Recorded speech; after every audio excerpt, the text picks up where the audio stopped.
ಇದು ಕೊಡ್ತೇವೆ, ಆಸ್ಪತ್ರೆ ಕೊಡ್ತೇವೆ. ಅದೇ ರೀತಿ ನಾವು ಏನು ನಮ್ಮ ಜನರ ಸಮಸ್ಯೆಗಳಿದೆ ಅದನ್ನೆಲ್ಲ ನಾವು ಸ್ಪಂದನೆ ಮಾಡ್ತೇವೆ ಅನ್ನೋ ಒಂದು ಆಶ್ವಾಸನೆ ಕೊಟ್ಟಿದ್ರು. ಅದೇ ರೀತಿ ಬೇರೆ ಎಲ್ಲಿ ಕೂಡ ಒಂದು ಎಂಥದೋ ಒಂದು ಧಾರ್ಮಿಕ ಅಥವಾ ಬೇರೆ ಬೇರೆ ನೆಲೆಯಲ್ಲಿ ಏನಾದರೂ ಒಂದು ಮಾತುಕತೆ ಆದರೆ ನಮ್ಮ ಮೊದಲಿಗೆ ಬಂದು ಮಾತಾಡುವಂಥವ್ರು ಉಡುಪಿ ಚಿಕ್ಕಮಗಳೂರಿನ ಸಂಸದರು. ಆದರೆ ಈ ನೀಟ್ ಪರೀಕ್ಷೆ ಆಗಿ ಪೇಪರ್ ಲೀಕ್ಔಟ್ ಆಗಿ ಇಷ್ಟು ದಿವಸ ಆಯಿತು. ಯಾರಾದರೂ ಒಬ್ಬ ಉಡುಪಿಯ MLAಗಳಾಗಲಿ MP ಗಳಾಗಲಿ ಅಥವಾ ಏನು ನಾವು ಧರ್ಮದ ವಿಷಯದಲ್ಲಿ ಮಾತಾಡ್ತೇವೆ ಅಂತ ಹೇಳ್ತಾರೆ.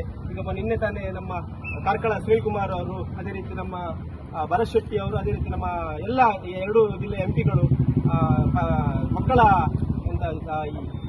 ಕೇಸರಿ ಶಾಲಾ ಬಗ್ಗೆ, ಹಿಜಾಬಿನ ಬಗ್ಗೆ ಏನು ವಾಗ್ವಾದವನ್ನು ಮಾಡ್ತಿದ್ದಾರೆ. ಅವರು ಈ ನೀಟ್ ಪರೀಕ್ಷೆ ಬಗ್ಗೆ ಯಾಕೆ ಮಾತಾಡುದಿಲ್ಲ ಅಂತ ಹೇಳಿ ನಾವು ಒಂದು ಕೇಳ್ತೇವೆ. ಯಾಕಂತೇಳಿ ನೀಟ್ ಪರೀಕ್ಷೆ ಬರೆದಂತ ಮಕ್ಕಳು ಹಿಂದೂಗಳಲ್ವಾ, ಅಥವಾ ಅವರಿಗೆ ಏನು ಪರೀಕ್ಷೆ ಬರೆದು ಅವರು ಎಜುಕೇಶನ್ ಮಾಡುವಂಥದ್ದು ಅವ್ರದ್ದು ಹಕ್ಕಲ್ವಾ, ಕೇಳುವಂಥದ್ದು ಅವ್ರ ಹಕ್ಕಲ್ವಾ? ಯಾಕೆ ನೀವು ಮಾತಾಡೋದಿಲ್ಲ? ಕೇವಲ ನೀವು ಏನಂತ ಹೇಳಿದ್ರೆ ಧಾರ್ಮಿಕ ವಿಷಯದಲ್ಲಿ ಹಿಜಾಬಿನ ಬಗ್ಗೆ ಅಥವಾ ಕೇಸರಿ ಶಾಲಾ ಬಗ್ಗೆ ಮಾತಾಡಲಿಕ್ಕೆ ಮಾತ್ರ ನೀವು ಸೀಮಿತನ, ಕೇವಲ ನೀವು ಕೋಮುಗಲಭೆ ಮಾಡಲಿಕ್ಕೆ ಮಾತ್ರ ಸೀಮಿತನ ಅನ್ನುವಂಥದ್ದನ್ನು ನೀವು ಜನಗಳ ಮುಂದೆ ಸ್ಪಷ್ಟಪಡಿಸಬೇಕು. ಇಲ್ಲ ಅಂತ ಹೇಳಿದ್ರೆ ನಿಮ್ಮ ಎಲ್ಲ MLAಗಳ ಕಚೇರಿಗೆ ನಮ್ಮ ಯುವ ಕಾಂಗ್ರೆಸ್ ಪಡೆ ಮುತ್ತಿಗೆ ಹಾಕುವಂತ ಕೆಲಸ ಮಾಡ್ತದೆ. ನೀವು ಇದ್ರ ಬಗ್ಗೆ ಮಾತಾಡಬೇಕು ಅನ್ನುವಂತ ಈ ಮಾತನ್ನ ಈ ಮುಖಾಂತರ ಹೇಳ್ತಾ ಮುಂದಿನ ಈ ವಿಷಯದ ಬಗ್ಗೆ ಏನು ಅಧ್ಯಕ್ಷರನ್ನಾಗಿ ಈ ಪರೀಕ್ಷೆಯಲ್ಲಿರುವಂತಹ ಲೋಪದೋಷಗಳು ಏನು ಅಂತ ನೀವು ನಮಗೆ ವರದಿ ಕೊಡಬೇಕು ಅಂತ ಹೇಳ್ತಾರೆ. ಅದಕ್ಕೆ ಆ ಸಮಿತಿ ಸರಿಯಾದ ಒಂದು ವರದಿಯನ್ನ ಕೊಡುತ್ತೆ, ಲೋಪದೋಷಗಳನ್ನ ಹುಡುಕಿ ಕೊಡುತ್ತೆ.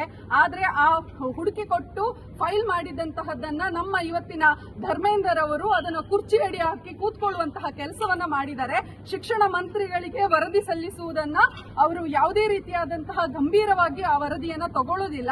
ಹಾಗಾಗಿ ಮತ್ತೊಮ್ಮೆ ಈ ಒಂದು ನೀಟ್ ಪರೀಕ್ಷೆಯಲ್ಲಿ ಸ್ಕ್ಯಾಮ್ ಆಗಿರುವಂತಹದನ್ನ ನಾವು ನೋಡ್ತೇವೆ. ಬರೋಬ್ಬರಿ 23 ಲಕ್ಷ ವಿದ್ಯಾರ್ಥಿಗಳ ಜೀವನ ಏನು ಭವಿಷ್ಯ ಕತ್ತಲೆಯಲ್ಲಿ ಬಿದ್ದಿದೆ. ಮೋದಿಯ ಅಮೃತ ಘಳಿಗೆ ಇವತ್ತು ನಾವೆಲ್ಲರೂ ನೋಡ್ತಾ ಇದ್ದೇವೆ. ಅಚ್ಚೇ ದಿನ್ ಏನು ಅಂತ ಹೇಳಿದ್ರೆ ವಿದ್ಯಾರ್ಥಿಗಳ ಬಾಳಿನಲ್ಲಿ ಕತ್ತಲೆಯನ್ನು ತಂದಂತಹ ಮೋದಿಯ ಅಚ್ಚೇ ದಿನ್ ಅನ್ನ ಇವತ್ತು ನಾವೆಲ್ಲರೂ ಜೀವಂತ ಸಾಕ್ಷಿಯಾಗಿ ನೋಡ್ತಾ ಇದ್ದೇವೆ.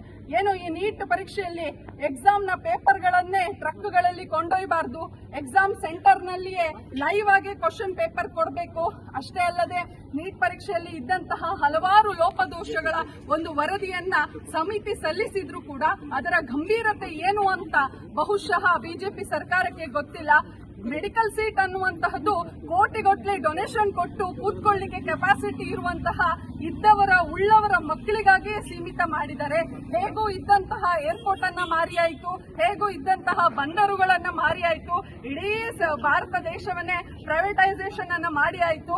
ಈಗ ವಿದ್ಯಾರ್ಥಿಗಳು ಓದಿ ಏನು ಮುಂದೆ ಬರ್ತಾರೆ ಅನ್ನುವಂತಹ ಸಮಯದಲ್ಲಿ ಇವತ್ತು ಅವರ ಬಾಳಿನಲ್ಲೂ ಕೂಡ ಮೋದಿ ಸರ್ಕಾರ ಕತ್ತಲೆಯನ್ನ ಉಂಟು ಮಾಡಿದೆ ಅಂತ ಹೇಳಲಿಕ್ಕೆ ಇಷ್ಟಪಡ್ತೀನಿ. ಅಷ್ಟೇ ಅಲ್ಲದೆ ಅನ್ಡಿಕ್ಲೇರ್ಡ್ ಎಮರ್ಜೆನ್ಸಿ ಘೋಷಣೆ ಆಗಿದೆ. ಏನೋ ಪೆಟ್ರೋಲ್ ಬಳಸಬೇಡಿ, ಡೀಸೆಲ್ ಬಳಸಬೇಡಿ, ಚಿನ್ನ ಖರೀದಿ ಮಾಡಬೇಡಿ ಅಂತ. ಇದೊಂದು ರೀತಿ ಅಘೋಷಿತ ಎಮರ್ಜೆನ್ಸಿ ಅಂತ ಹೇಳಲಿಕ್ಕೆ ಇಷ್ಟಪಡ್ತೀನಿ. ಈ ಎಮರ್ಜೆನ್ಸಿಯ ಕಾಲದಲ್ಲೂ ಕೂಡ ವಿದ್ಯಾರ್ಥಿಗಳಿಗೆ ಆನ್ಲೈನ್ ಕ್ಲಾಸ್ ಮಾಡಿ ಅಂತ ಹೇಳ್ತಾರೆ. ಆಫ್ಲೈನ್ ನಲ್ಲಿ ಎಕ್ಸಾಮ್ಗಳ ಸೆಂಟರ್ಗಳೇ ಸುರಕ್ಷಿತವಾಗಿಲ್ಲ.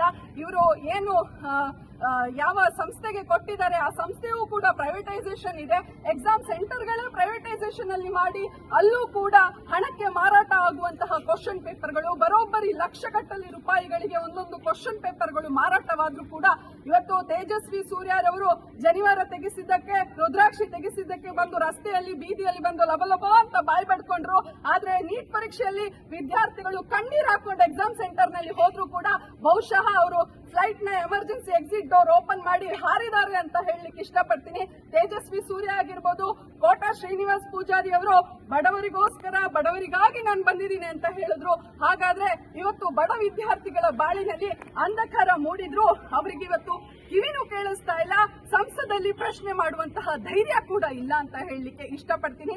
ಹಾಗಾಗಿ ಬಡ ವಿದ್ಯಾರ್ಥಿಗಳ ಪಾಲಿಗೆ ನ್ಯಾಯ ದೊರಕಿಸಲಿಕ್ಕೆ ಇವತ್ತು ಯುವ ಕಾಂಗ್ರೆಸ್ ವಿನೂತನವಾದ ಪ್ರತಿಭಟನೆಯನ್ನ ಹಮ್ಮಿಕೊಂಡಿದೆ. ತಾವೆಲ್ಲರೂ ಇದಕ್ಕೆ ಕೈ ಜೋಡಿಸಬೇಕು ಅಂತ ಕೇಳ್ಕೊಳ್ತಾ ಇದ್ದೀನಿ.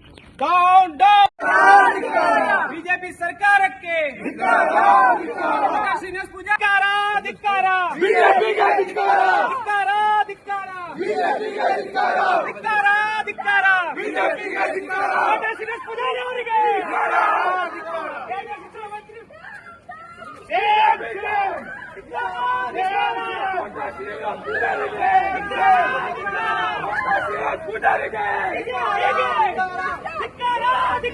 ಬಿಜೆಪಿ ಸರ್ಕಾರಕ್ಕೆ ಕೋಟಾ ಶ್ರೀನಿವಾಸ್ ಪೂಜಾರಿ ಅವರಿಗೆ, ಬಿಜೆಪಿ ಸರ್ಕಾರಕ್ಕೆ, ಕೋಟಾ ಶೆಟ್ಟಿ ಅವರಿಗೆ, ಕೋಟಾ ಶ್ರೀನಿವಾಸ್ ಪೂಜಾರಿಗೆ, ಬಿಜೆಪಿ